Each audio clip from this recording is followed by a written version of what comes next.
అయితే గ్యాస్ కొరత అనేది ఇప్పుడు మెల్లగా ప్రభుత్వ ఆసుపత్రి మీద కూడా ప్రభావం చూపిస్తుంది. ఏలూరు నుంచి మనం ఈ బ్రేకింగ్ న్యూస్ చూస్తున్నాం. ఏలూరు ప్రభుత్వ ఆసుపత్రికి గ్యాస్ కష్టాలు స్టార్ట్ అయ్యాయి. ఆసుపత్రిలో రోజుకి 600 భోజనాలు సరఫరా అవుతూ ఉంటాయి. అయితే గ్యాస్ కొరతతో ఉదయం మార్నింగ్ టిఫిన్, అల్పాహారంలో మాత్రం ఇప్పటికీ కోత విధించారు. ప్రస్తుతానికి బ్రెడ్ మాత్రమే అందిస్తున్నారు డైట్ కాంట్రాక్టర్. గ్యాస్ సమస్యని త్వరగా పరిష్కరించాలని విన్నవిస్తున్నారు. సో ఏలూరు గవర్నమెంట్ హాస్పిటల్లో పరిస్థితి ఏంటి? మరింత సమాచారం మా స్పెషల్ కరెస్పాండెంట్ రవి అందిస్తారు. రవి, గ్యాస్ కష్టాలు ప్రభుత్వ ఆసుపత్రులను కూడా తాకినాయని చెప్పుకోవచ్చు.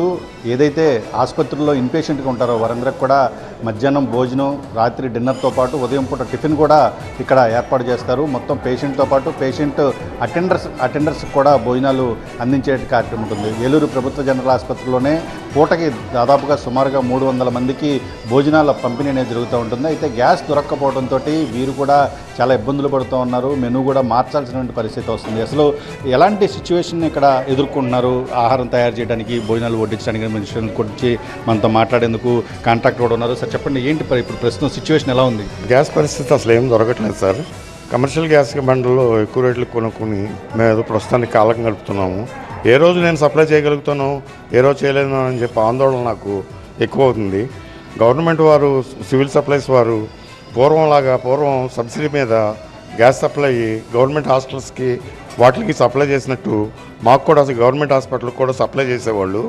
తర్వాత కాలక్రమేణా వాళ్ళు ఇవ్వడం మానేశారు. గవర్నమెంట్ హాస్పిటల్స్కి ప్రొవైడ్ చేస్తున్నట్టు, సప్లై చేస్తున్నట్టు సివిల్ సప్లై అధికారులు మాకు గ్యాస్ సప్లై చేయడానికి తగు చర్యలు తీసుకోమని చెప్పని సవినయంగా కోరి ప్రార్థన. అంటే ఇప్పుడు మనం చూస్తే మెనూలో పప్పు, కర్రీ, రసం, మజ్జిగ, ఎగ్, ఇంకా బనానా కూడా ఇస్తున్నారు కదా. ఇప్పుడు ఇవన్నీ మీరు తయారు చేయడం కోసం ఎన్ని గ్యాస్ సిలిండర్లను రోజుకు వాడుతుంటారు? రోజుకు 3 సిలిండర్లు, 3.5 సిలిండర్ల దాకా అవుతుంటాయండి. రోజు తెచ్చుకోవడం చాలా ఇబ్బంది అవుతుంది మాకు. ఈ ఫ్రెండ్స్ ఇళ్లలోనూ, రిలేటివ్స్ ఇళ్లలోనూ ఇంకా అందరి దగ్గర తీసుకున్నాను. ఇంకా నో హోప్, వాళ్ళు ఇవ్వడానికి కూడా మనస్కరించట్లేదు. అంటే ఇప్పుడున్న సిచ్యువేషన్ని మరి సూపరింటెండెంట్కి కానీ లేదా పైన అధికారులకు కానీ ఎవరికైనా తెలియజేశారా? మార్నింగ్ వాట్సాప్ ద్వారా సూపరింటెండెంట్ గారికి యాజ్ ఎ రిక్వెస్ట్ కింద పెట్టాను అండి. ఈ పరిస్థితిని ఇప్పుడు గత 10 రోజుల నుంచి, నేను 15 రోజుల నుంచి ఇదే పరిస్థితి ఫేస్ చేసి ఇంకా ఫేస్ చేయలేనేమో అనే భయం వచ్చి నాకు సూపరింటెండెంట్ గారికి, అలాగే జంగాటగూడెం హాస్పిటల్ కాంట్రాక్ట్ కూడా నాదేనండి. జంగాటగూడెం హాస్పిటల్ సూపరింటెండెంట్ గారికి కూడా పెట్టాను. పశ్చిమ గోదావరి జిల్లాలో పెద్ద హాస్పిటల్ ఏలూరు జిల్లా కేంద్రంలో ఉంది. అది కాకుండా ఇంకా నియోజకవర్గ కేంద్రాల్లో కూడా సిహెచ్సీలు, పిహెచ్సీలు అన్నీ కూడా ఉన్నాయి, జంగారెడ్డిగూడెం లాంటి చోట్ల కూడా. అయితే వీళ్ళందరికీ ఇప్పుడు భోజనాలు తయారు చేయడం, భోజనాలు సకాలంలో అందించడం, భోజనాలు మెనూ ప్రకారం పెట్టడం అనేది కాంట్రాక్ట్లో కూడా సవాల్గా మారిందని చెప్పుకోవచ్చు.